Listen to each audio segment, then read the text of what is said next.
Kasikin, isa pong mapagpalang araw po sa ating lahat. Welcome naman po sa panibago nating vlog sa araw na ito. Syempre, you are still watching Chicken and Noms TV. Mga kasikin, for today's video ay ipapakita ko po sa inyo yun pong atin pong mga manok na isi-ship natin. So, yun pong mga manok na isi-ship natin ngayon is yun po yung mga napaliguan natin, no? The other day. At sa ngayon mga kasiken ay isi-ship na po natin sila sapagkat ayun, kinontak na po tayo sa ating buyer mga kasiken, no? So sobrang lupit po ng ating shamo ngayon mga kasiken sapagkat napakamura lang yet very quality po mga kasiken. So far, ito po yung kauna-unahan po na mag-release tayo ng shamo na stag na sobra po talagang mura lang. So, ang halaga po nito is nasa 1K lang mga kasiken sapagkat, ayun nga, split wing din. Nakakahiya naman siguro kung magpresyo tayo ng malaki. But, ayun, may diferensya. So, split wing, ito po. But, very big mga kasiken, no? Ayan. So, going po ito sa Leyte mga kasiken. So, 4. Quadro po yung kukunin ni sir. So, ito po yung stag. Ayan, ihanda natin ito mamaya. So, napurga na po natin na paliguan the other day. Siyempre, ngayon po yung shipment nila. Papunta pong Pier 4 sa Cebu City po mga kasiken. So, ayan po. So, napakalaki nito. But, ayun. Dahil din po, subscriber din po natin yung kukuha mga kasiken. At ngayon naman, puntahan po natin yung tatlo sapagkat quadro po yung kukunin ni sir. So, automatic kasiken, fully paid na po yan, including po yung shipment niyan ng van papuntang Cebu City. Bayad na po. Kaya, ayan, we're very lucky. Sobrang mapagpala po yung araw natin mga kasiken, no? So, nandito yung tatlo na feature ko sa inyo, the previous vlog natin, yung pinaliguan natin sila. So, ayan, nandito sila ngayon. So, nagsimula ng mga itlog at si sir na po yung bahalang magparami po sa kanila. So, ito po yung tatlo. Ayan, sobrang gaganda po nila mga kasiken, no? So, super quality. Ayan, mga dumalaga, mga virgin pa po ito mga kasiken sa na-mention ko po.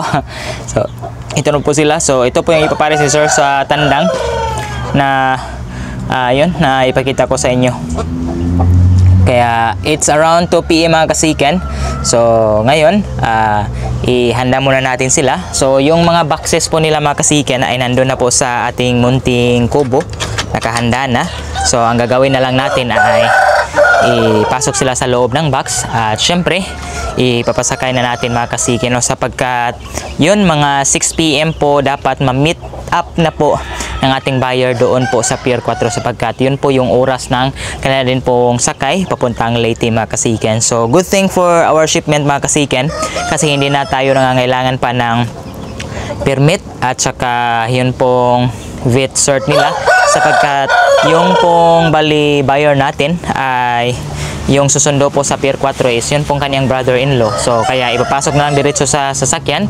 Kaya safe lang po, no? So, wala na yung mga papers mga kasiken. But, syempre, kapag medyo malayos by air or by ship mga kasiken, yun po, kailangan talaga natin ng mga papilis.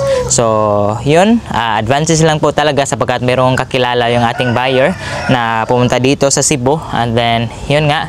So, safe na po mga kasiken sa mga gastusin sa papilis para po sa mga alagang manok. So, ang gagawin na lang natin ngayon mga kasiken, ihanda na po yung ating mga manok nang sa ganun ay mapasakay na agad natin doon sa van. So, kasiken, ito na po yung una nating ilagay sa single box. So, bali na, ubusan pala tayo ng double box mga kasiken. Kaya single box po yung dalawang box natin, no? So, dito natin ilagay yung mga malalaki sa single box. Kaya, of course, paldong-paldo si sir dito mga kasiken. Sobrang laki. Nasa 3 kilos yata to. Kaya, ilagay na natin para hindi po tayo malate po sa pagpapasakay po ng ating mga alaga sapagkat meron tayong oras po na hinahabol mga kasiken. So nilagyan ko na po ito ng dahon ng saging para po hindi masyadong mainit po sa loob ng box. Okay, ayan. At syempre hindi po natin sila pakainin kasi nga bibiyahe pa sila mga kasiken. So konting fasting lang po para po ayan, safe po sa biyahe.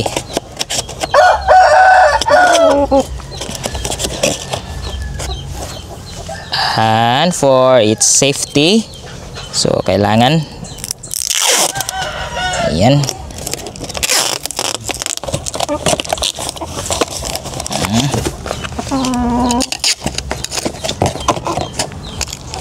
Para hindi pa makalabas.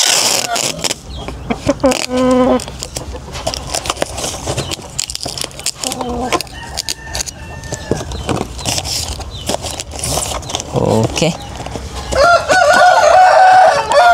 So, safe na po. Tapos na yung isa.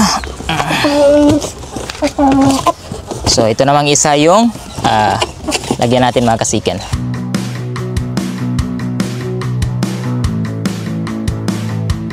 So, ito na po yung inahin na ng itlog na. Ayan, sobrang ganda rin po nito. Pasok natin.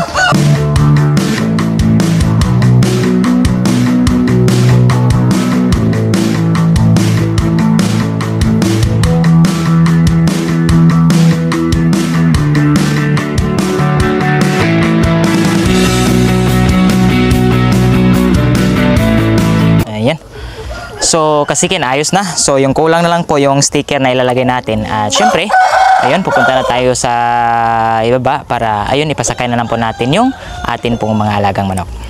So, kasiken, ready na po ang ating 4 heads po na manok going po sa Pier 4 Cebu City. So, nandito na po itong sticker. At the same time, yung details po ng ating receiver. Ayan. So, ngayon, magpapasakay muna na tayo. So, ngayon, ay ipapasakay muna natin na kasiken. Maghintay muna tayo ng van.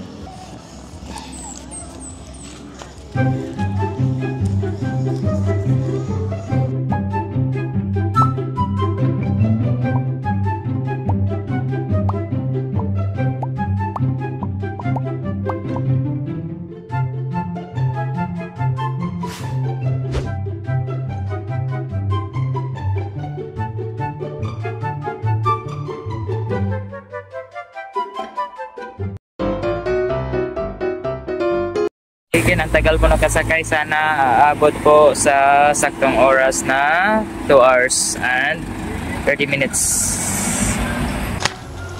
Kasiken, talagang pinutol ko na lang po yung video. Hindi ko lang po tinapos hanggang sa mapasakay natin sapagkat sobrang taas po ng oras na hinihintay natin. Mga 1 oras mahigit po bago natin na ipasakay, no? Mga 2:45 tayo nagpasakay. So, nakasakay yung manok is nasa 4 o'clock, 4 PM na po mga kasiken. Kaya, ayun, sobrang hapon na po dito ngayon. Nasa 4:30 na. So, magpapatoka na lang tayo sa ating mga alaga mga kasiken, no? So, dito, bibigyan po natin ng patoka yung ating mga basilan. Ayan. So, gutom na sila mga kasiken. Wala na silang patoka dyan. Ayan, kaya samahan nyo ako saglit. Magpatoka tayo sa ating mga sisiyo mga kasiken. So, ito na po yung ating 8 heads po na basilan. Ayan, sobrang liliksi. 2 weeks old na po sila kasiken. Yan po yung inahin nila. Tubig, plain water. Ayan. At ang ganda po nito mga kasiken, meron po mga straight comb. Sa susunod nating vlog, ipapakita ko po sa inyo yung mga straight comb. Merong 3 piraso dito na straight comb. Manang-mana po, no? Sa ating broodcock na straight comb. At dito rin sa kabila, nandito ang ating isang basilan. So, kung kayo ay nagsubaybay po sa ating vlog kasiken, 6 na piraso sana yung sisiyo nito. But ngayon, 5 na lang mga kasiken. Yung tinicheck natin doon, merong malaking butas doon mga kasiken. Sa tingin ko, may nakapasok na naman po na predator dito. So, usong-uso dito yung mga R80. Sobrang lalaki. Kaya, ayun, nakaltasan talaga ng 1 piraso. But so far, ayun na po sila kasiken. Ayan, maliliksi rin, masigla. Okay. Yan. Okay, so kasiken, magpapatoka na ako sa aking po mga alaga. Maraming salamat po sa patuloy na pagsubaybay at panonood po sa ating video. Sana po yung shipment natin kanina is aabot po yun sa saktong oras sapagkat yun nga, pa-late pa po yun mga kasiken, no? So, bali yung pipick up doon sa Pier 4 po, Cebu City, is 7 PM po yung boarding nila sa ship. So, hopefully, aabot sapagkat 4 PM na po natin napasakay. So, sir, kung ikaw nanonood sa ating video, sobrang pasensya po talaga. Sobrang tagal lang po talaga nating na ipasakay. But again, maraming salamat sa tiwala at support mga kasiken. Kung bago ka lang napadaan sa ating YouTube channel, wag na magkalimutang mag-subscribe. Wala naman siguro mawawala sa inyo kung i-hit nyo yung notification button para patuloy kang updated sa panibago nating mga upload po. So maraming salamat and happy farming po. God bless.